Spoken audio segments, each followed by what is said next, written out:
Hello friends. अच्छा बताओ, ऐसे कौन ऑर्डर देता है कि शाम के 7 बजे क्या अभी केक कट करना है, आप जल्दी से बना दो। मेरे हस्बैंड के एक फ्रेंड हैं, उन्होंने मुझे ये ऑर्डर मतलब हस्बैंड के थ्रू ही मुझे ऑर्डर मिला। उनका हमेशा का एक ही ऑर्डर है, 500 में एक केक बनाना है, चाहे वो आपकी मर्ज़ी जैसे भी बनाना है। और देख लो ये क्या हुआ, हड़बड़ में मेरा केक पूरी तरीके से टूट गया है। चलो अब ये टूटे हुए केक को ही डेकोरेट किया जाए, क्योंकि समय तो है नहीं कि दूसरा केक बेक किया जाए। चलो आप लोगों को पता भी चल जाएगा कि अगर कभी आपका केक टूट जाता है तो आप क्या करो।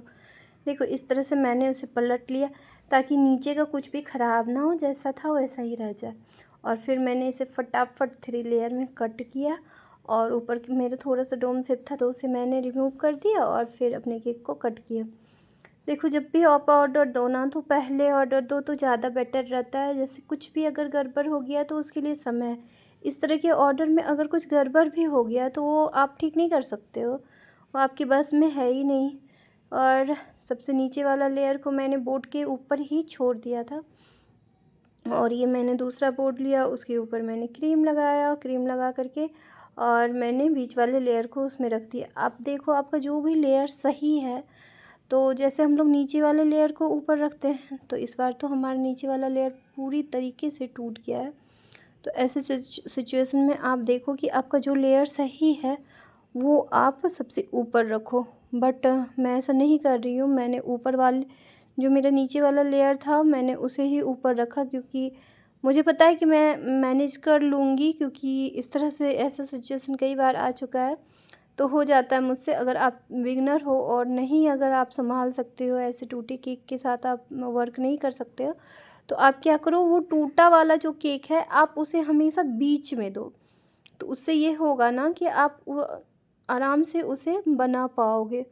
फिर मैंने अच्छे से क्रीम लगा दिया और क्रीम लगा करके बीच में गनाश डाल दिया। पता है ये जो ऑर्डर आया ऐसे में मुझे ना मेरा गनाश बना था ना मुझे डेकोरेशन के का कुछ बना हुआ था, और फिर क्रीम भी नहीं बना था। मैंने फटाफट केक को बेक होने चढ़ाया और इधर मैं क्रीम और गनाश रेडी करके रखी तब तक। फिर और इतना ज़्यादा गर्मी है यार, मतलब मैं बता नहीं सकती हूँ, इतना ज़्यादा गर्मी।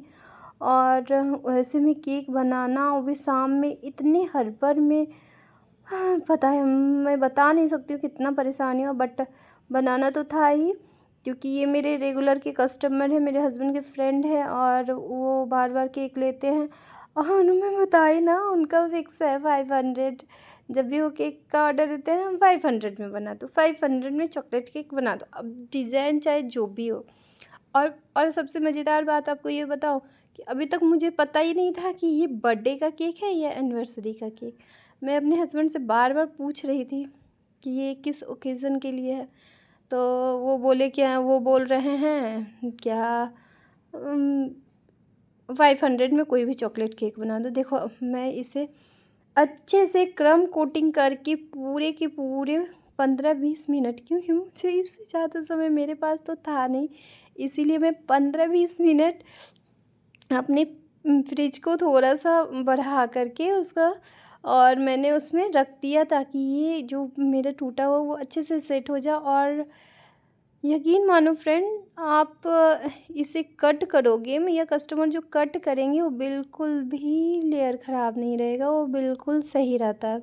तो कभी ऐसा हो तो आप पैनिक मत हो, आप आराम से वर्क करो। आप जैसे आपको जो लेयर को आप संभाल सकते हो उसे आप ऊपर रखो और उससे आप आराम से काम करो। फिर मैं ये फाइनल आइसिंग कर रही हूँ अपने केक को, और क्रीम में मैंने गनाश मिला दिया ऑलरेडी, जैसे हर बार मिलाती हूँ, और इनका तो फ्लेवर भी वही था तो फिर मिलाना ही था। और फिर पता है ये जब मैं केक बना रही थी तो पता नहीं मेरा चोको चिप्स मैं कहाँ रखती, मिल ही नहीं रहा था।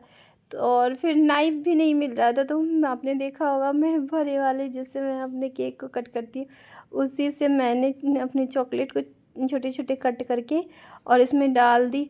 और यकीन मानो फ्रेंड, इस केक में मैंने ज़्यादा चोको चिप्स भी नहीं डाला, क्योंकि मतलब बहुत हड़बड़ हड़बड़ था। मतलब आपको मैं बोलूँ, अगर आप किसी होम बेकर को ऑर्डर दे रहे हो ना तो आप थोड़ा पहले दो तो वो ज़्यादा बेटर रहता है, क्योंकि देखो उनका घर का भी काम रहता है, और ऐसे आप अर्जेंट ऑर्डर दे रहे हो क्या घंटे भर में बना दो, तो हो सकता है उस समय वो कुछ कर रही हूँ, तो संभव नहीं है। तो आप कोशिश करो कि जब भी आप ऑर्डर दो तो थोड़ा पहले दो, ताकि वो बना एटलीस्ट आपके केक को अच्छे से बना। और केक को सेट होने में कम से कम 2 आवर तो लगता ही है, ताकि आपका केक अच्छे से सेट हो जाए। देखो मैंने ऊपर अपने गनाश को डाल दिया है ड्रिपिंग बना करके, और ये मैं नीचे बॉर्डर भी बना दे रही हूँ। और बता फ्रेंड्स, अभी तक नहीं पता था मुझे कि इसमें ये एनिवर्सरी का या बर्थडे का। मैं कंफ्यूज़ कि ऊपर क्या डिज़ाइन बनाऊँ, कुछ भी मैं नहीं सोची। और हर बार उनका यही डिज़ाइन, तो मुझे मुझे सही बताऊँ, मुझे खुद ही पर्सनली पसंद नहीं आ रहा है कि उन्हें एक ही तरह का केक बना बना के दे करके, पता नहीं वो बोर हुए हैं क्या नहीं, बट अब मैं तो बोर हो गई हूँ।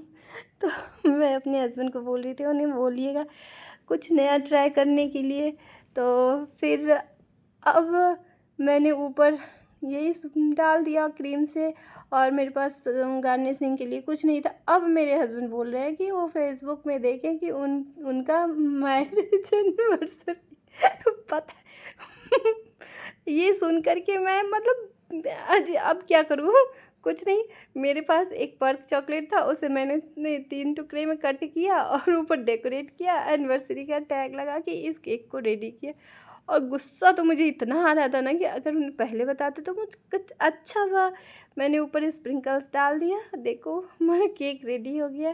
फ्रेंड्स, अगर ये डिज़ाइन आपको पसंद आया तो प्लीज़ मेरे चैनल को लाइक एंड सब्सक्राइब कीजिए, और ये डिज़ाइन को ज़रूर एक बार ट्राई कीजिएगा, इतने हड़बड़ में बना हुआ। Thank you, bye bye.